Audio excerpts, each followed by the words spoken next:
The three great conflicts of the female mind.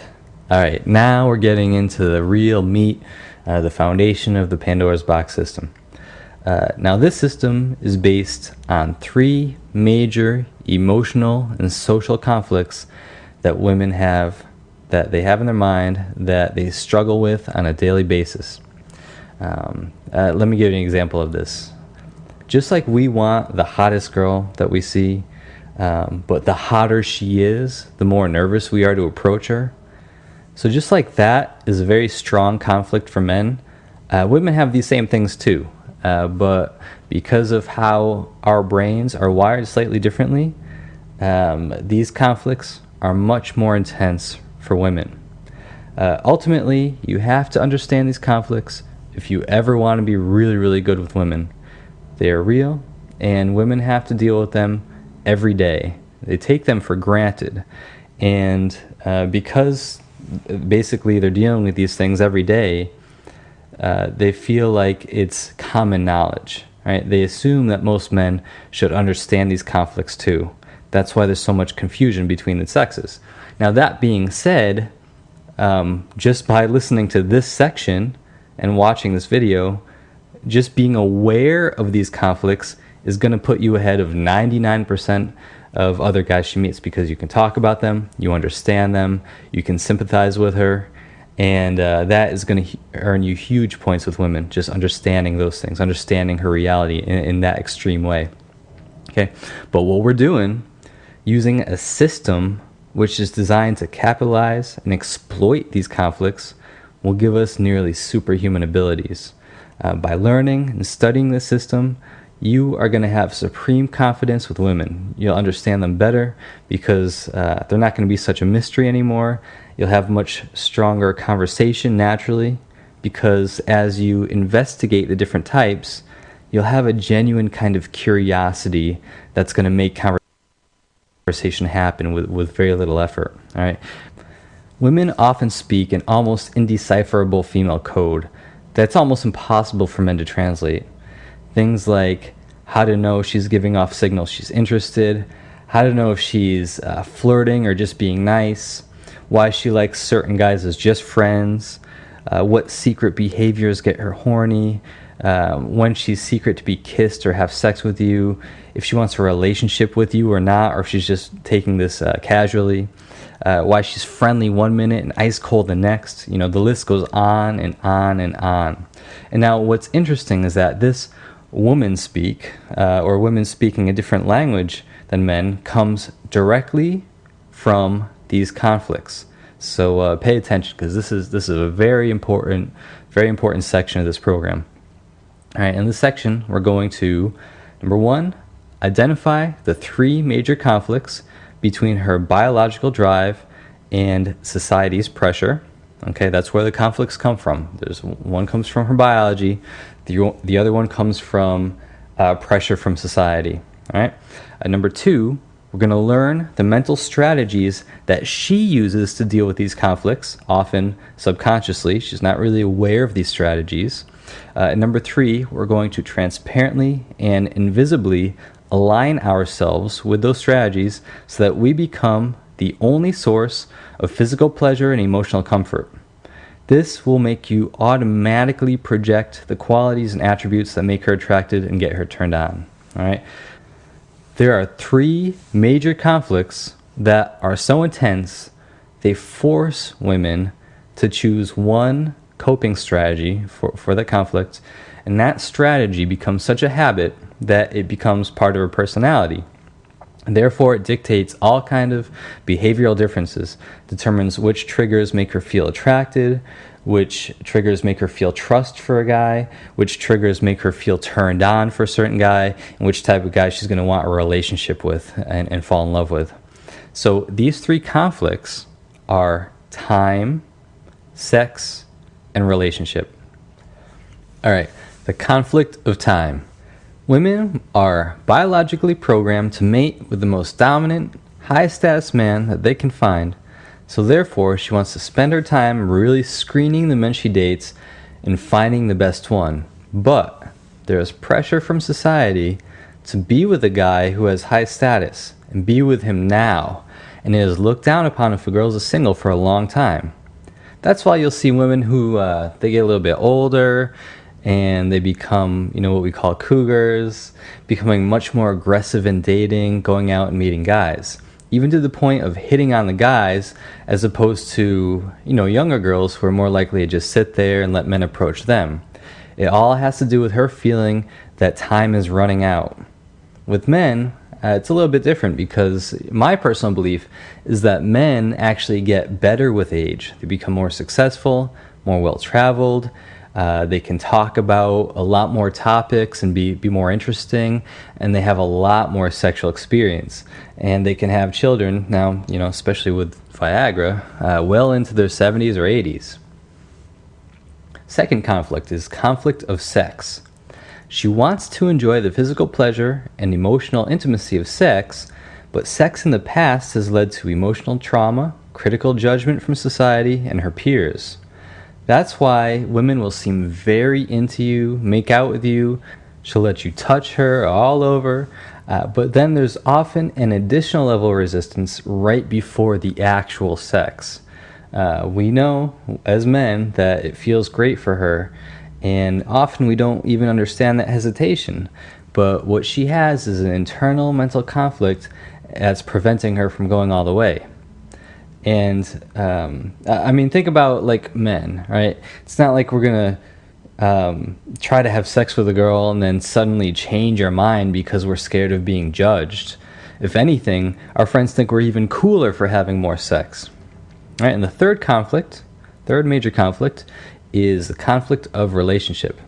Her biological wiring drives her to support and nurture family, develop her feminine self, but our male-dominated society encourages achievement, climbing the status ladder, developing her career, and the reason why is, just in case she doesn't find a man to provide for her, she can be self-sufficient.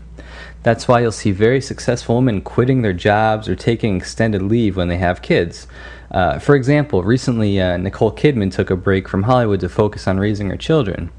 You wouldn't see a man taking a break from work just because he's having a baby, just to focus on his family. If anything, he'll work even harder when he has more mouths to feed. Now, because of the intensities of these three conflicts, she is forced to develop coping strategies to manage them. And for each conflict, there are two very distinct, polar opposite coping strategies that a woman can choose. And usually, the strategy that she chooses will become habit, and it will manifest drastic differences in her behavior compared to other women. Now, all women have the same conflicts, so the conflict themselves don't really make them unique. The difference is how women choose to deal with these conflicts using coping strategies that's different. And what we found is that for each conflict, woman has two different choices of how she can deal with it. And the strategy that a woman chooses is what defines her character type. So we're finally getting to the meat of why women are split up into different types. It depends on the coping strategy that she uses to deal with the three different major conflicts. Just like if there's a conflict between countries, there's really just two main options for dealing with it. You can compromise with the other country and do a peace deal, or you can fight and go to war. It's the same thing with a woman's conflicts. They tend to have two main strategies, and they're always the polar opposite of each other. And if you use the wrong strategy, you are going to get the opposite effect of what you want. And this strategy should influence all of your dating decisions.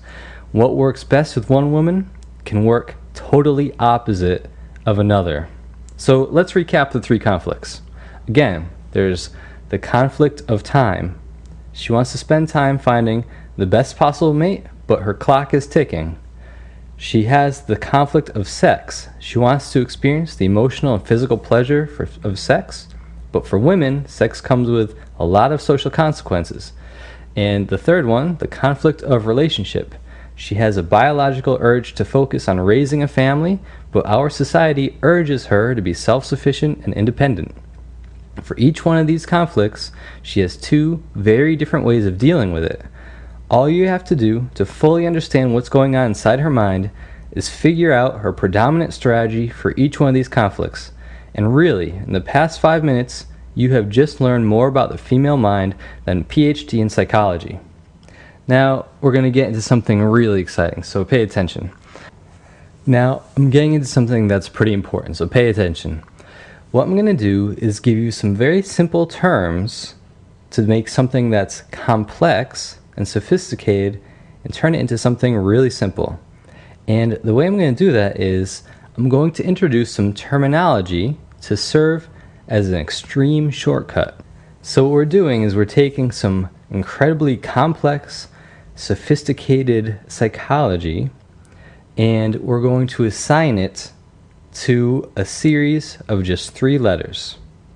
Just realize that you are learning a totally new and powerful way of understanding women. You could almost think of it as learning a brand new language, but this language only has 6 letters. Alright, so let's go back to the conflicts. She wants to find the right mate, but time is ticking. Our research has shown that a woman will deal with the time conflict in 2 very different ways. This has to do basically with how many men a woman will date at the same time. Here's a good analogy. Let's say a company needs a new CEO, and they only have 3 months to get him. The first option is that they can hire several guys, watch all of them work on a trial basis, at the end of 3 months, pick the best one. Or they can just pick the first guy they find who has the potential to be good enough, and then train him to become a good CEO by the end of 3 months. Neither strategy is perfect, but given the time constraint, both are viable options with their own advantages and disadvantages. With women, while they're dating, what they'll usually do is either they'll put a few guys on trial to test them, let them compete it out to see who's best in the long term, or they'll make a quicker decision, pick one of the first guys she thinks has potential, then invest all of her time and energy to make him into the perfect boyfriend. So she's either going to test several guys at once or invest in one guy who has potential. To simplify, test, invest. To go even further, T or N. N for the N in invest. And you'll see why we're using N for invest later on. So just to recap, women have a limited amount of time, but they want to get the best possible guy. They will either test several men at once or pick one guy and invest her energy in him. Test or invest. T or N.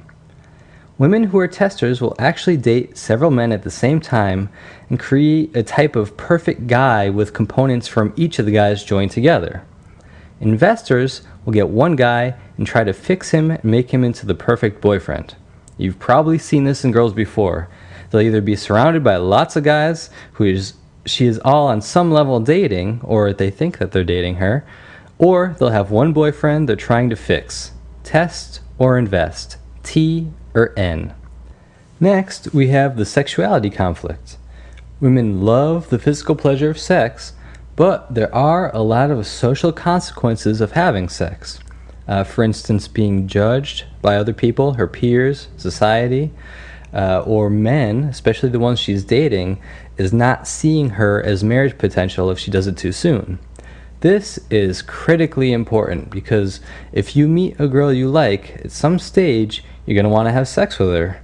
And this conflict, or more specifically, her strategy for dealing with this conflict, is going to determine her entire mindset about sex.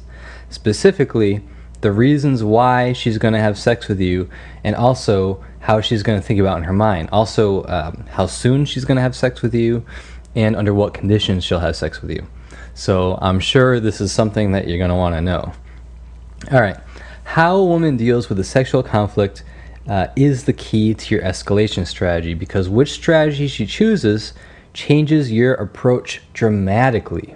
All right, so let's talk about the conflict one more time. She loves sex, and she loves the emotional bonding and physical pleasure she receives from it. But sex has had negative consequences like emotional trauma and societal judgment. A woman will also deal with the sexual conflict in two different ways, and it really has to do with how big of a deal she makes sex in her mind. Here's an analogy. Let's say you live in a house with two other roommates, and there's one last piece of delicious chocolate cake in the fridge. You want a piece of the cake, but you don't want to be seen as the greedy, overindulgent guy who eats the last piece. But your indulgence gets the best of you, and you eat it anyway. Now let's say one of your roommates comes home and is super upset about the missing cake. You basically got two choices. First, you can deny it and pretend you didn't actually eat the cake, or saying, "I don't know what happened, man, wasn't me." Or you can justify your actions and say something like, "Hey, what's the big deal? It's just a piece of cake." With women and sex, it's exactly the same. If a woman has sex with a guy and then she's hanging out with her friends and they ask her about it, she will deny it. She might say something like, "No, nothing's happened yet," or "We're just dating."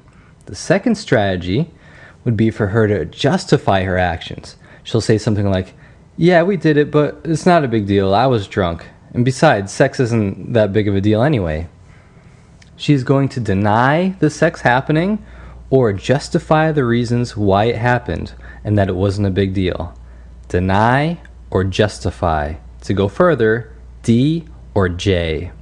Just to recap, women want to indulge in sexual pleasure, but there are social consequences for doing it. They will either block it out and deny it's happened, or they will come up with reasons to justify why it was okay. Deny or justify. D or J. This explains why some women end up sleeping with much more guys than others. Deniers, on one hand, pretend that sex doesn't happen, they suppress their ideas about sex, and generally make it harder for guys to have sex with them, while justifiers see sex as insignificant and let it happen many, many more times. Deny or justify. D or J. And finally, we have the third conflict, how she views her future relationship and what is expected of her over her lifetime. This will have a very important role in her life. Because women are biologically designed to bear and raise children, she has very strong maternal instincts. But our society pressures her to be independent, self-sufficient, and work just as hard as men to develop her career. This is very important because women will strongly favor one or the other. And this is also important to us because this will be a key influence over what types of men she finds attractive, and in particular, what types of behaviors she finds attractive.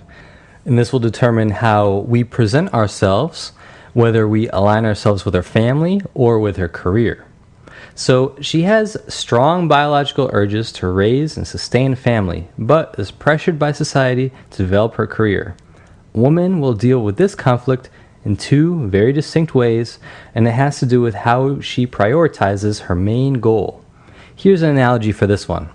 It's almost like a guy when he graduates high school and he has the option of just staying in the same town where he grew up in, close to all of his old friends, where it's safe and familiar, or choosing to go to a good college far away where he doesn't know anyone, but he'll get a better education and have more of a chance of success.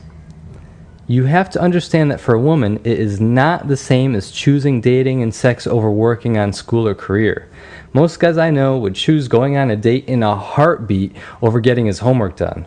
But you'll realize that women a lot of time have no problem prioritizing school or career over a date. The reason why is because for women, choosing to focus on dating or focus on her career is a long-term focus. For example, if a woman wanted to become a lawyer, that's a 5 to 7 year commitment, which makes it very difficult for her to have a baby during that time. It's not like that for a guy. They can get a girl pregnant and then easily go back to work. Yes, they might end up paying for child support, but it's nowhere near as incapacitating as it is for women. This is uniquely a feminine problem. It does not exist for men. That's why it's such an advantage just knowing and acknowledging this conflict, because most men aren't even aware it exists.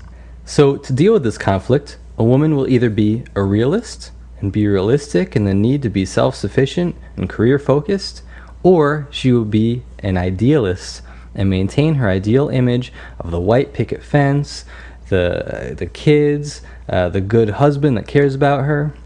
Realist or idealist? R or I? To recap, women have strong maternal instinct to focus on raising and maintaining a family, but society pressures her to be career focused. They will either be realistic about fears and come up with a real solution for them, or they will maintain that ideal image of her future husband and kids. Realist or idealist? R or I?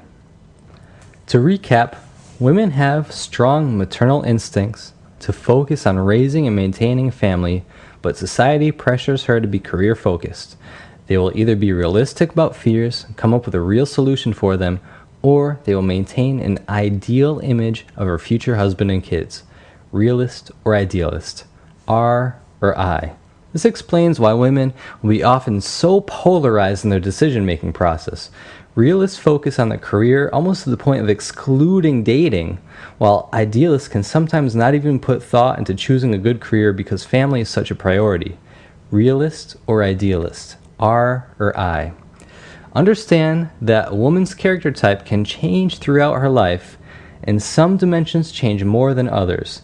It is her current character type that we are interested in. We will teach you how to read her character type later in this program. Understanding these three dimensions, or lines, as we call them, and the two polar strategies for coping with each type is critical for your understanding of the Pandora's box system. But if you really understand them, you will be lethal. Now, I have to mention this because if there is any part of the program that you are not 100% clear on, please go back and re-watch the material. Your understanding of these fundamentals is absolutely critical before we go further. In other words, you cannot do algebra if you don't know how to multiply. Alright, we're going to do a little bit of a pop quiz here. Alright, so I want you to try to answer, and I'm just going to make 100% sure that you understand the important concepts before we start making it a little bit more involved. Alright, okay.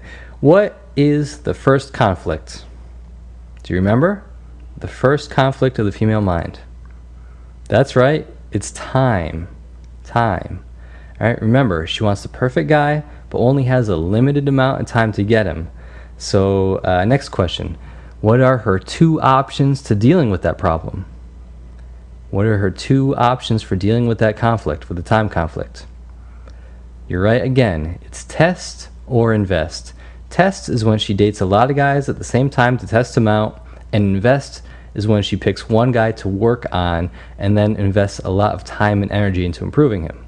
T or N? This is easy, right? All right, cool. All right, what is the second conflict? The second conflict of the female mind. That's right, it's the sexual conflict. Sex feels really, really good for a woman, but there's a lot of social consequences for her to do that. So what are her two options?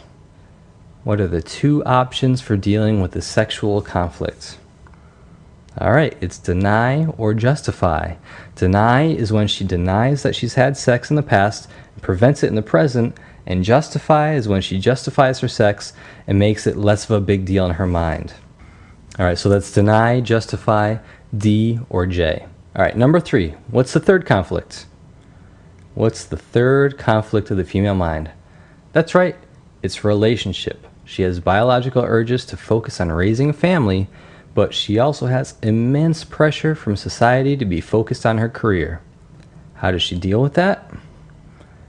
What are her two choices for dealing with a relationship conflict? Right, it's to be a realist or idealist. Realists accept the fact that they might have to look after themselves and be self-sufficient, and idealists are attached to finding a man to take care of them. All right, that's R or I. So each girl has these three conflicts and two ways of dealing with each conflict. So, for example, a woman could be a tester, denier, realist, or TDR, and that would be her character type, TDR. All right, and we use these three letter shortcuts to symbolize that. All right, or she could be a tester, denier, idealist, and her character type would be TDI. All All right, so we're using these 3-letter things as shortcuts just to symbolize her type. All right, so altogether there are 8 different character types. 2 times 2 times 2, right? 2 choices for T or N, 2 choices D or J, and then 2 choices R, I. 2 times 2 times 2 is 8. So there's 8 different character types. Again, every woman has 3 main conflicts, right? Each conflict has 2 distinct strategies. For her time conflict, she could be a tester or investor. For her sex conflict, she can be a denier or justifier. And for her final conflict, she can be a realist or idealist. All right, pop quiz. How many different combinations can you make? That's right, 8. 2 times 2 times 2 is 8. This is easy, right? All right, so there's 8 total different character types. Now listen, if this seems a little bit complex now, don't worry. You don't have to learn all 8 types right now. Your weekly video coaching is going to take you through all 8 types one at a time and give you the chance to really master each type of woman in your own life. In fact, if you only want one girl, really all you got to do is just master that one character type and you'll get her. All right, simple as that. And what you'll soon be able to do is exactly what me and all my trainers can do. You'll be able to meet a girl after a brief conversation or even just by watching her and immediately know her 3-letter type. For example, you'll say, oh, that girl, oh yeah, she's an NDI. And then you'll have a complete roadmap to knowing how to seduce her and get her turned on. It's almost like you'll be speaking a secret language that only you and a couple hundred lucky men know about. All right, so this 3-letter code is the secret to the Pandora's box system. It's almost like having a safe with a 3-digit code, and when you unlock it, it contains a valuable treasure. In no time, just a little bit of practice, once you meet girls, you'll be firing off this 3-letter code like it's second nature. What we've just unlocked is every motivator a woman has to do anything in her life. The reason she'll talk to a guy, the reasons why she'll ignore a guy, the reasons why she'll answer your calls, the reasons why a girl might flake out, the reasons why she decides to have sex with you, the reasons why she could be resistant, the reasons why she falls in love with certain guys. One thing I recommend highly is to explain the Pandora's box model to one of your guy friends or wingmen and discuss the different women that you like or women that you've known in the past, women that you're friends with, and just practice figuring out their types and practice getting faster at it too, so that you can see a woman, talk to her quickly, and identify her type. All right, we're going to give you more tools to figure out the type, and it will cement the model in your mind, and the practical application will make it extremely clear, and you'll quickly develop your skills as an advanced practitioner. My trainers and I found that when we meet women, we start discussing their character traits with each other, applying the system, and turn the theory into real-life application. You cannot keep this as just theory that you understand and that you look at on your computer. You have to practice this stuff. Unless you really start applying it and using it on the women that you know in your real life, you'll never see even a 10th or 100th of its potential. The potential of this system is immense, and if you really practice it, you're really going to be unstoppable. This program is unique because it is really the first dating system in the world to not only acknowledge the differences between women, but also gives you the tools and strategies for each different one. By going through this program, you'll have everything required from identifying, figuring out her type, knowing the scientific background behind the model. Of course, you don't have to know the scientific background, but a lot of guys think it's useful. And then customizing your plan of action and knowing all the motivations for her behaviors so you can be an essential part of her life. The key to every decision she makes is based on those 3 conflicts and the strategy she uses to deal with it. All right, we're going to show you next how that you can be the solution to all of these conflicts so that she is totally dedicated, even dependent on you. It's like being lost in the desert. You're thirsty, you're lost, and you haven't had any contact with any of the people in your life. Then a guy comes along and he's got water, he's got a map, he's got a cell phone. You're going to be that guy in a woman's life, no matter what type of woman she is. She's going to like you, she's going to want you, she's going to find you attractive, she's going to find you incredibly masculine and sexual, and basically let you do whatever you want to her, almost worship you. Once you understand that women will usually pick a certain strategy and stick with it, you realize that female psychology is vastly different between individual women. That's why it is literally impossible to use a one-size-fits-all method and have it work on all women. The behavioral differences are just too radical, polar opposite in most cases. But when you get to know each woman as an individual, know her motivations, you are literally seeing inside her head. Now, you can certainly have some level of success treating all women equally and get reasonably good, but you always have blind spots and holes in your game, and you're gonna be missing out on some of the women out there. And if your luck is like most guys, the women you miss out on are the exact women that you really want. But by tailoring your game to the different types of women and having a flexible approach, you are going to reach a far wider market. This reduces the frustrating guesswork that most men will be left struggling with. You'll see this all around you. Your friends, random guys in the street or in the bar. You'll see boyfriends and husbands making huge mistakes that you would have a simple, intuitive solution for. You'll see women and realize that yes, women are driven by emotions, but the blueprint of her emotions and behaviors is completely logical and linear. All right? Women, when you really become a master of this, will become mindlessly predictable, and getting lucky becomes a thing of the past. This understanding, as I've realized in the past few months, is the real key to finally creating a real bond based on love and understanding. You know, the kind that you read about in romance novels and movies, like the movie starring Hugh Grant, romantic comedies. The love that all women are really, really searching for will literally be at your fingertips. Now, in the next section, we're going to talk about the different behaviors that go along with her strategies. The strategies she picks, they're all going to have different behaviors that go along with it and different commonalities. We're going to talk about those. And as you listen to me describe these different behaviors, it might be useful to think back to women that you've dated, or perhaps women that were a challenge to you, and see if you can try to figure out which type she was. If it's difficult at first, don't worry. The more experience you have using the system, the faster you'll be able to classify women and know exactly how to seduce them. I know that you've probably already had some light bulbs go off in relation to women you already know, because this system is very accurate. So now we're going to open Pandora's box.